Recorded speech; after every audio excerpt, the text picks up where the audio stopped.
আসসালামু আলাইকুম ওয়া রাহমাতুল্লাহি ওয়া বারাকাতুহু। নাহমাদু ওয়া নুসাল্লি আলা রাসূলিহিল কারীম, আম্মা বা'দ। আউযু বিল্লাহি মিনাশ শাইতানির রাজীম। বিসমিল্লাহির রাহমানির রাহিম। ইন তাত্তাকুল্লাহা ইয়াজআল লাকুম ফুরকান। সাদাকাল্লাহুল আলিয়্যুল আযীম। আমার গবেষণায় ঐক্য না হওয়ার একমাত্র কারণ হলো কলব। আমার গবেষণায় ভুল না হতে পারে, নাও হতে পারে। আমাদের সমস্যা হলো অন্তরের ঐক্যতা নেই, অন্তরের মধ্যে মোহাব্বত নেই, ভালোবাসা নেই। এই জন্য যতই ঐক্য করি না কেন ঠিক থাকে না। এই জন্য আমি মনে করি যে আমাদের কলবের ঐক্য যদি হয় তো সে ঐক্য ভাঙবে না। দেখেন, স্টেজ ফিটিং ঐক্যের কোনো মূল্য আমি কোনোদিনই দেই নাই, এর কোনো গুরুত্ব আমি মনে করি না। অনেকে দেখছি একসাথে বসলে খুব আনন্দিত হয়, এটাও দরকার আছে, খুব ভালো। কিন্তু লূত আলাইহিস সালাতু ওয়াস সালাম তার স্ত্রী একই বিছানায় ছিল, কিন্তু ঐক্য ছিল না। নবী নূহ আলাইহিস সালাতু ওয়াস সালাম তার সন্তান একই ঘরে ছিল, ঐক্য ছিল না। নবী ইব্রাহিম আলাইহিস সালাতু ওয়াস সালাম তার বাবা একই বাড়িতে বসবাস করতেন, ঐক্য ছিল না। কিন্তু নবী আলাইহিস সালাতু ওয়াস সালাম আর রস করুনি ভিন্ন জায়গায় ছিল, কিন্তু ঐক্য ছিল। আমি সেই ঐক্য চাই। আল মুমিনু কারুজুন ওয়াহিদ। স্টেজে বসলাম, আনন্দ করলাম, ফুর্তি করলাম, বক্তব্য দিলাম, আপনারা খুশি হলেন, লাভালাভি করলেন, এরকম বহু দেখেছি আমার এই ওই বয়সে। কিন্তু পরবর্তীতে কোনো সত্তা আমরা সবচেয়ে বেশি বিরোধী হয়ে গেছি। তা আমরা কি পারি না কলবে ঐক্য হতে, ইসলাম হুকুমাত কায়েম করার জন্য ঐক্য হতে, নিজের সমস্ত স্বার্থকে জলাঞ্জলি দিতে, ইসলামের স্বার্থকে প্রাধান্য দিতে, ইসলাম হুকুমাতকে কায়েম করার জন্য কি চেষ্টা করতে পারি না? যদি আসলে ইসলামী হুকুমাত কায়েম করতে চেষ্টাই করি, ঐক্যতাই চাই, তা ছাড় দিতে পারবো না কেন? কেন ছাড় দিতে পারবো না? এই প্রশ্নের জবাব দেন। যদি ইসলামী হুকুমতই চাই, তাহলে আমি কেন ছাড় দিতে পারবো না?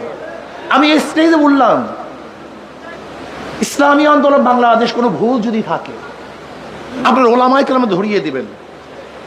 যদি মনে করেন এইটা বাদ দিতে হবে, সেইটা বাদ দিতে হবে, সেইটা বাদ দিতে হবে, বাদ দেবো। ঐক্য চাই, স্থায়ী ঐক্য চাই, বুনিয়ানুম মারসুসের ঐক্য চাই।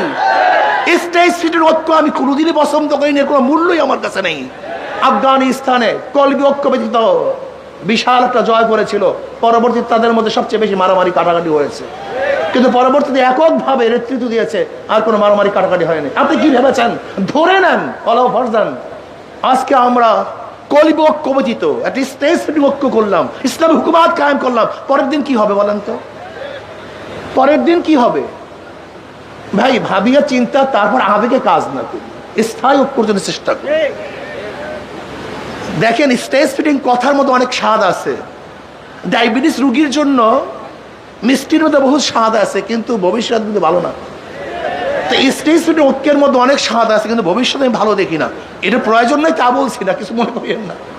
আজকে যারা আসছে আমি কমপক্ষে অনুরোধ করব, এই মাঠে এখানে আমরা ঐক্য হই, যে আমরা যত কিছু হোক না কেন এখানে যারা আছে এরা বিচ্ছিন্ন হব না। কমপক্ষে এইটা হই না, এখানে যারা আছি যাই হোক না কেন এরা বিচ্ছিন্ন হব না। আগে একটা ভিত্তি স্থাপন করেন, ভিত্তি বেশি কিছু হয় না। আহলে হক আগে ঐক্য হন। যদি আপনারা ঐক্যবদ্ধ হতে পারেন, তাহলে আপনাদের কাছে এমন সুযোগ আছে, আপনারা যা ইচ্ছা তাই করতে পারবেন।